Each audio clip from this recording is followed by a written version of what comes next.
ओम शांति। आने वाले समय में हर एक ब्राह्मण आत्मा को ये 8 पेपर जरूर आएंगे और आने ही हैं। तो बाबा ने कहा एक दृश्य यह भी आएगा कि भगवान बैठा हुआ है और सभी ब्राह्मण आत्माएं रो रही हैं। उस समय भगवान संपूर्ण साक्षी हो जाएगा। उस समय कुछ भी नहीं करेगा, क्योंकि बाबा ने हमें सब कुछ अभी बता दिया है, क्या सही क्या गलत है, क्या नहीं करना और क्या करना है। तो भगवान उस समय संपूर्ण साक्षी हो जाएगा। तो सबसे पहले जो बाबा ने पेपर बताया है, पहला पेपर है 5 विकारों का, जिसमें जो छिपा है वह इस बाहर जरूर निकलेगा। 5 विकार सूक्ष्म, 5 विकार स्थूल। क्रोध चला गया लेकिन चिड़चिड़ापन रहा हुआ है। काम तो समाप्त हो गया परंतु कामना रही हुई है, प्रभावित हुआ है। कोई व्यक्ति अच्छा लगता है, लगाव झुकाव है। बाबा ने 20 दिसंबर 1979 की अव्यक्त वाणी में बाबा ने कहा है, इन विकारों को दबाओ नहीं, इनको रूपांतर में बदल दो। नहीं तो जैसे कोई राजा को बंदी बनाया जाता है तो वह बदला लेता है, जब छूट जाता तो वो निश्चित है कि बदला लेगा। इसलिए बाबा ने कहा एक तरफ खून की नदियाँ बहेंगी तो दूसरी तरफ ब्राह्मण आत्माएं रक्त के आंसू बहाएंगे। जितना पश्चाताप ब्राह्मणों को होगा शायद है किसी को इस दुनिया में हो, क्योंकि ये वो आत्माएं हैं जिन्होंने भगवान को जाना, पहचाना, श्रीमत पर पूरा जीवन लगा दिया। ब्राह्मण जीवन बाबा ने कहा मौजों का जीवन है, लेकिन ये भी मत भूलना, बाबा ने सावधान किया कि ये मत भूलना, सावधान, ये साधना शिविर भी है। पिकनिक करते करते कहीं तपस्या ना भूल जाएं। आज सबसे ज़्यादा ब्राह्मण आत्माओं में क्या हो रहा है, सबसे ज़्यादा पिकनिक, घूमना फिरना, तपस्या एक किनारे पर होती जा रही है। तो बाबा कहते कि हम किस लिए आए वो हमें सोचना है। ऐसा ना हो कि पिकनिक करते करते तपस्या ही भूल जाए। अपनी इंद्रियों को बस में रखना। इस पर एक कहानी है ना कि आँख ने फल को देखा तो आँख तो तोड़ नहीं सकती, तो पैर गए। जो कहानी है तो वो निश्चित बात है कि जैसा हम देखते हैं, जो जैसा कर्म करता है उसका वैसा ही उसको वैसा फल मिल जाता है। तो बाबा कहते यह था पहला पेपर। दूसरा पेपर है प्रकृति के 5 तत्वों का। सोचो, एक तत्व जब हलचल करता है तो कैसी अवस्था हो जाती है। जब 5 तत्व भी एक साथ आक्रमण करेंगे तो हमारी कैसी अवस्था होगी। अगर प्रकृति को जीतना है तो हमें प्रकृति के लिए कुछ करना पड़ेगा। 24 घंटे में 2 बार प्रकृति को सकाश जरूर दो, उससे माफ़ी मांगो। एक संकल्प करना कि मुझे एक एक कण को पावन बनाना है। हमारे 5 प्रकार की पवित्रता है, मनसा, वाचा, संबंध, संपर्क और खान पान। ये बाबा ने हमें 5 प्रकार की पवित्रता बताई है। मन में किसी के प्रति गलत भावना हो, वाचा से किसी को कुछ ऐसा शब्द ना निकल जाए हमारे मुख से कि इसको ठेस पहुंच जाए, उसको बुरा लग जाए, पता नहीं मन ही मन में वो कौन सी बद्दुआ दे दे। इसलिए हमें वाचा से भी कोई भी ना तो हंसी में ना मजाक में ऐसा शब्द नहीं बोलना है।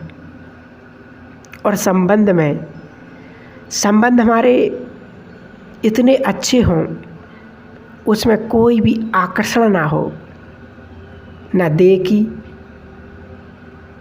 न सुंदरता की, न पदार्थ की, न पद की, न पोजीशन की।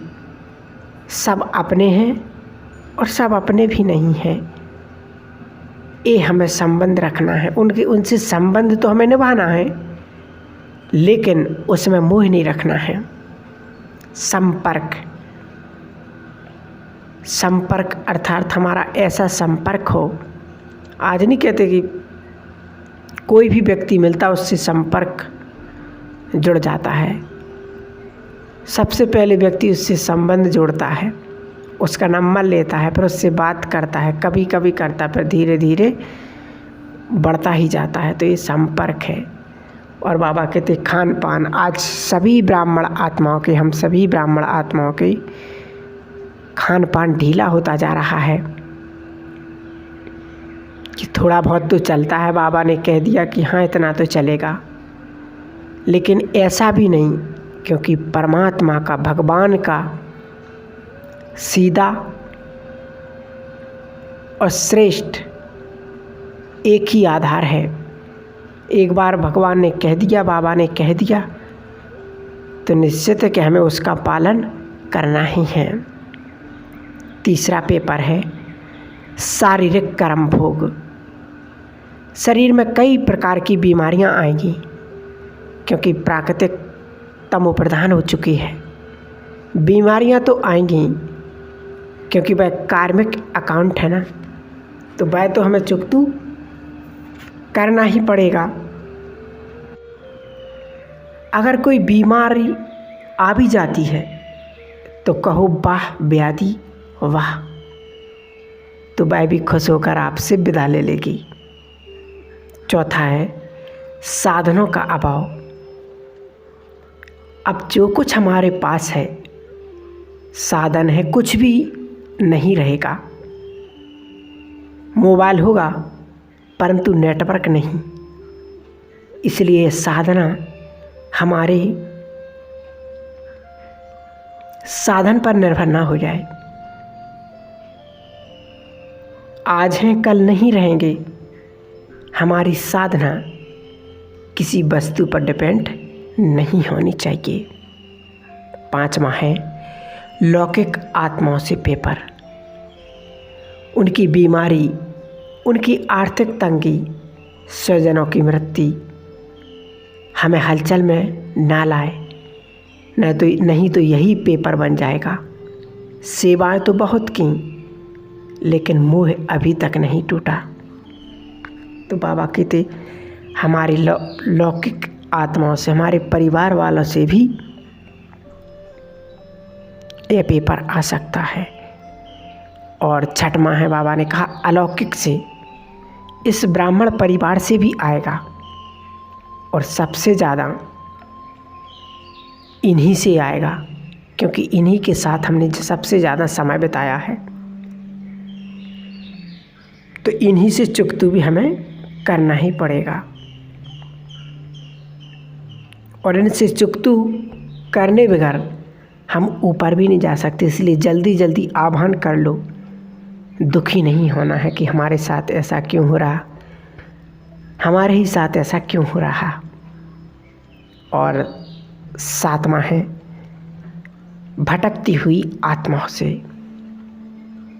भटकती आत्मा उनमें प्रवेश करेंगी जो मन से कमज़ोर हैं।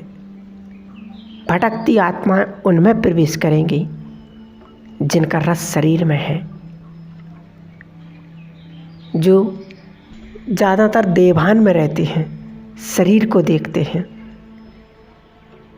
बाबा कहते उनमें सबसे ज़्यादा भटकती आत्माएं प्रवेश करेंगी।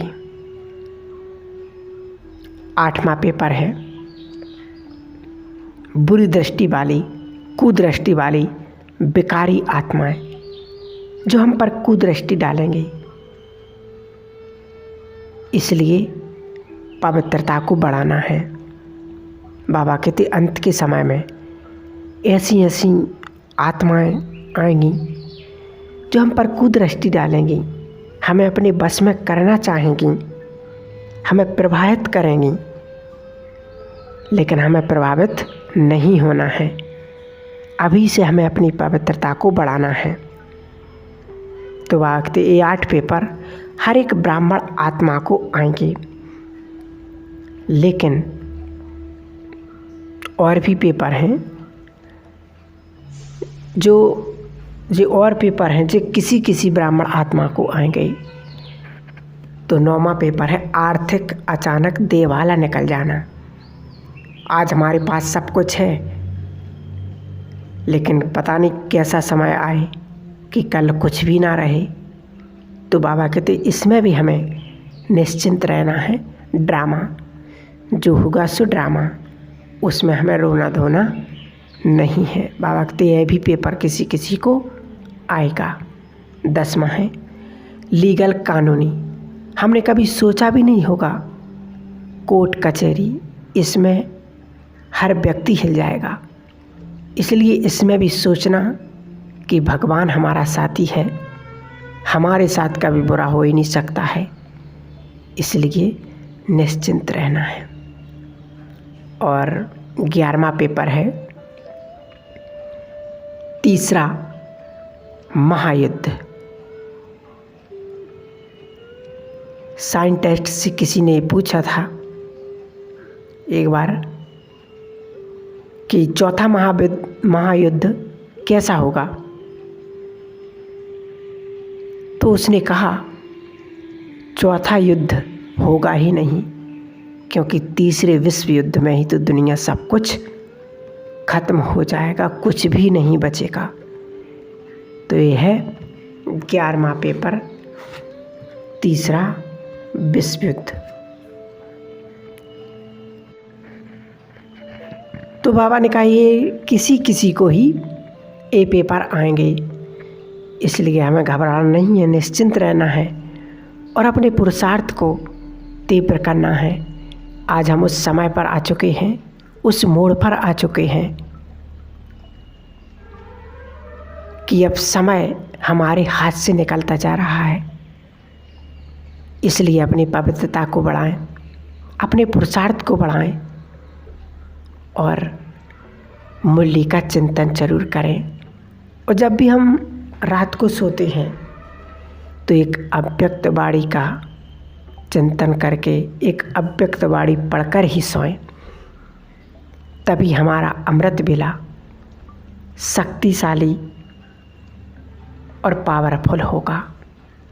इसलिए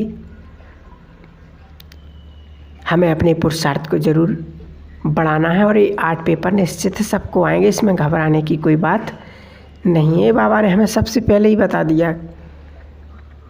भाई किसी बच्चे को अगर बता दिया जाए कि आपको पेपर में ये क्वेश्चन आएंगे, तो वो निश्चित हो जाएगा, निश्चिंत कि चलो ठीक है हम याद कर लेंगे और वो करके आ जाएंगे। तो ऐसे बाबा ने हमें सब कुछ बता दिया कि ऐसा ऐसा होने वाला है, तो हम क्यों घबराएं, हम निश्चिंत रहें और अपने पुरुषार्थ पर ध्यान दें।